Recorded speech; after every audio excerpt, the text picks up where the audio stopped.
Salut à tous, c'est Emma Petit. Bienvenue sur ma chaîne dédiée à l'économie domestique, au nettoyage et à la propreté de la maison et des objets. N'oubliez pas de vous abonner à ma chaîne.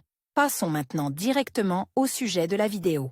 La poussière est un problème éternel dont il est impossible de se débarrasser. Vous venez de faire un nettoyage général, et le soir venu, de petites particules se déposent à nouveau sur les surfaces, donnant à votre logement un aspect négligé. Il faut à nouveau procéder à un nettoyage humide, et le lendemain, tout recommence. Même s'il n'y a pas d'animaux domestiques dans la maison, qu'il n'y avait personne dans la pièce toute la journée et qu'elle était fermée, cela ne garantit pas une propreté parfaite, et tout cela parce que la poussière trouvera toujours un moyen de pénétrer dans la maison. Elle ne sera pas arrêtée par l'hiver ou l'été. Elle voyage toujours dans l'air. Il est inutile de lutter contre elle, mais il existe des moyens de maintenir votre appartement en ordre. D'où vient la poussière dans un appartement ou une maison? Afin de lutter efficacement contre le problème des logements poussiéreux, il est nécessaire de comprendre d'où vient la poussière, ce qu'il faut faire pour minimiser sa quantité dans la maison et améliorer l'atmosphère du logement. Facteur provoquant l'accumulation de poussière dans la pièce. Il n'est pas possible de se débarrasser complètement de la saleté dans la maison,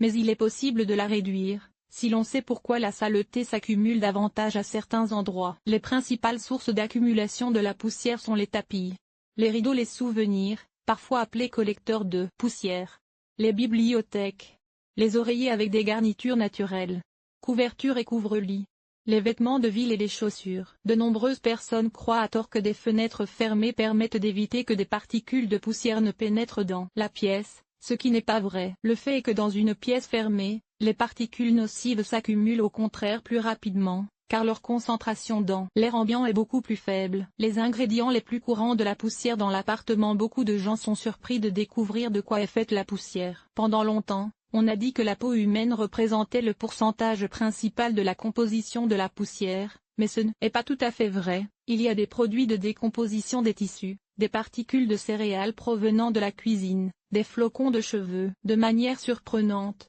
mais dans presque chaque appartement, on peut étudier la géographie. Il y a beaucoup d'endroits d'où vient la poussière. Dans chaque logement on peut trouver un peu de désert du Sahara, des cendres volcaniques du Japon, du sel de l'océan Pacifique et même de la poussière d'étoiles et de la poussière cosmique. Le fait est qu'un grain de poussière microscopique peut parcourir une grande distance dans l'air et se déposer n'importe où. Un exemple, chaque jour, plusieurs milliers de tonnes de débris spatiaux brûlent dans l'atmosphère de la Terre, se transforment en cendres et se répandent sur tous les continents. En pourcentage, la composition de la poussière dans n'importe quel appartement est la suivante: particules minérales, sel, cendres, terre, etc. 35%, cuir, 19%, produits de décomposition du papier et des textiles, 12%, pollen de fleurs, 7 particules de suie et de fumée, 3%, constituants non identifiés, 24%. Par conséquent, même les produits les plus modernes et les meilleurs filtres ne protégeront pas complètement l'appartement, compte tenu de la composition de la poussière domestique. Endroits où la poussière s'accumule. Comme vous le savez, la poussière s'accumule aux mêmes endroits: surface des meubles, murs, sol, plafond. Les endroits les plus poussiéreux se trouvent sous les armoires, les canapés, les lits, en général, partout où le ménage n'est fait que quelques fois par an. Dans tous les endroits difficiles d'accès, la poussière se dépose et s'accumule rapidement. Les tapis, les rideaux et les petits détails décoratifs de l'intérieur sont également des endroits de prédilection. N'oubliez pas les tableaux et les photos encadrées. Plus il y a d'objets dans la maison, plus il y a de chances qu'ils soient recouverts d'une couche uniforme de masse indésirable, même si elle n'est pas visible. La collection de souvenirs est un trait de caractère normal chez l'homme, mais si vous n'avez pas envie de les nettoyer, vous devriez les essuyer au moins une fois par semaine. Comment se débarrasser de la poussière? Particularité du nettoyage. Pour rendre la maison plus agréable et réduire la quantité de particules nocives dans l'air, il est utile de recourir à quelques astuces de nettoyage, qui ne prennent pas beaucoup de temps, mais sont très efficaces. Tout d'abord, il est nécessaire d'aérer quotidiennement la pièce en ouvrant la fenêtre, qui doit être protégée par une moustiquaire. Il est également nécessaire d'essuyer les surfaces avec un chiffon humide au moins tous les 2 jours. L'eau est le principal auxiliaire dans la lutte contre la saleté. Il est nécessaire de déplacer régulièrement les meubles massifs pour les nettoyer à l'eau. Si les armoires sont munies de socles, cela facilite grandement la tâche. Il ne faut pas longtemps pour les enlever et les remettre en place. Les outils les plus efficaces pour le contrôle des poussières. Le problème de la pollution étant très répandu, de nouveaux moyens de lutte apparaissent régulièrement. Les appareils ménagers dotés de systèmes de filtration de l'air qui captent les plus petites particules qui se déposent sur des filtres spéciaux sont utilisés depuis longtemps. Il suffit de les changer ou de les laver à temps pour que l'air de la pièce soit beaucoup plus propre. Les aspirateurs modernes sont également équipés de filtres spéciaux, ce qui permet non seulement d'éliminer les débris des surfaces, mais aussi de purifier l'air. Humidificateur d'air. L'humidificateur d'air est un excellent auxiliaire pour l'air frais. Il s'acquitte parfaitement de sa tâche. Le fait est que les particules de poussière et l'eau ont des charges différentes, respectivement. Les gouttelettes d'eau attirent la poussière dans l'air, elles se déposent sur la surface et il devient beaucoup plus facile de les enlever. Toutefois, si l'humidité de l'appartement est élevée, l'utilisation de ces appareils peut entraîner un autre problème, la formation de moisissures. Comment dépoussiérer le papier peint et le plafond? Le nettoyage humide des sols et des surfaces est effectué régulièrement, mais beaucoup de gens oublient les murs et les plafonds. Pour les nettoyer, vous pouvez le faire une fois par semaine à l'aide d'un aspirateur muni d'un embout souple ou d'un balai spécial. Ce sont des méthodes douces qui améliorent considérablement le microclimat de la maison, sans endommager les surfaces. Si les matériaux de finition des murs et des plafonds le permettent, vous pouvez procéder à un nettoyage humide. C'est le cas des plafonds tendus, des films ou des tissus, des papiers peints modernes en vinyle ou en molleton,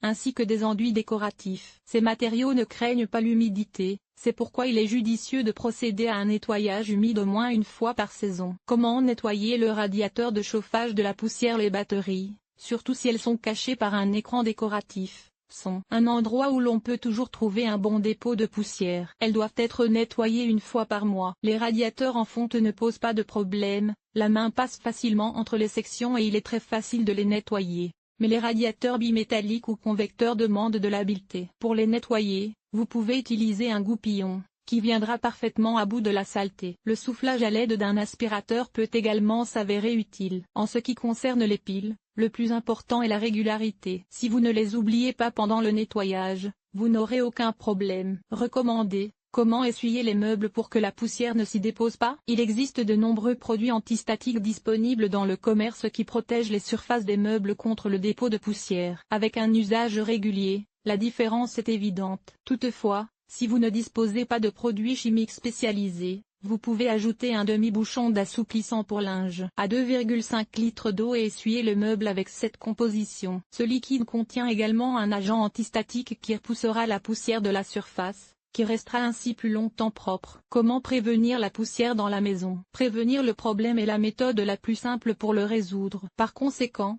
si vous voulez vous débarrasser de la poussière de manière globale, vous devez revoir l'intérieur de votre maison. Tout d'abord, enlevez les tapis. Même s'ils ne sont pas traités avec soin, ils attirent la poussière et les particules de peluche sont des sources supplémentaires de poussière. Il convient également de remplacer les oreillers en plumes, duvet et laine par des oreillers modernes en fibre de bambou, en écorce de sarrasin ou en mousse. Ces matériaux introduisent beaucoup moins de particules nocives dans la maison. Un nettoyage et une aération réguliers sont indispensables pour un appartement plus propre. Lors de l'achat de systèmes modernes de filtration de l'air, il est nécessaire de s'assurer que les cartouches filtrantes sont propres. Nettoyez-les et changez-les si nécessaire. La hotte doit être allumée pendant la cuisson. Elle contribuera à empêcher les petites particules provenant des aliments de pénétrer dans l'air. La poussière domestique et la santé humaine. De nombreuses personnes ne prêtent pas attention aux particules qui se sont déposées sur les surfaces de la pièce jusqu'au prochain nettoyage, sans savoir à quel point elles peuvent être dangereuses pour la santé. Il ne s'agit pas seulement de savoir d'où vient la poussière de l'appartement et quelle est la diversité de sa composition, mais aussi que les acariens peuvent facilement s'y installer. Ce sont des parasites microscopiques. Eux-mêmes, ou les produits de leur vie, peuvent provoquer de graves allergies, en particulier chez les personnes dont le système respiratoire est affaibli, qui est le plus souvent affecté par la poussière. Si un membre de la famille souffre fréquemment de bronchite, d'asthme bronchique ou d'autres maladies respiratoires, la poussière domestique peut aggraver son état, car les éléments qui la composent peuvent provoquer une réaction d'intolérance même chez une personne en bonne santé. En sachant comment la poussière se forme, vous pouvez éviter l'accumulation de poussière pour assurer votre sécurité et celle de vos proches. La propriété des particules de poussière est que leur taille ne permet pas toujours de déterminer leur quantité dans l'air. Il est donc préférable de s'occuper d'un système de filtration ou d'humidification de l'air. Avantages et inconvénients des particules de poussière. La poussière n'a aucune propriété utile. Elle gâche l'apparence, peut nuire à la santé et sa composition est si variée qu'elle peut provoquer des allergies chez tout le monde. même si une personne n'en a jamais souffert auparavant. Les toxines et les métaux lourds entrent dans la composition de la poussière, en particulier dans les villes industrielles, où la composition standard est mélangée à des déchets industriels sous forme de particules dispersées. Elles ne provoqueront peut-être pas d'intoxication grave, mais en cas d'exposition constante, elles peuvent considérablement aggraver l'état de santé. C'est pourquoi le fait de savoir d'où vient la poussière et de connaître les moyens de réduire considérablement sa quantité à la maison et au travail améliorera sensiblement la qualité de vie, le bien-être et permettra de se débarrasser de nombreux problèmes liés aux maladies que cette nuisance peut provoquer.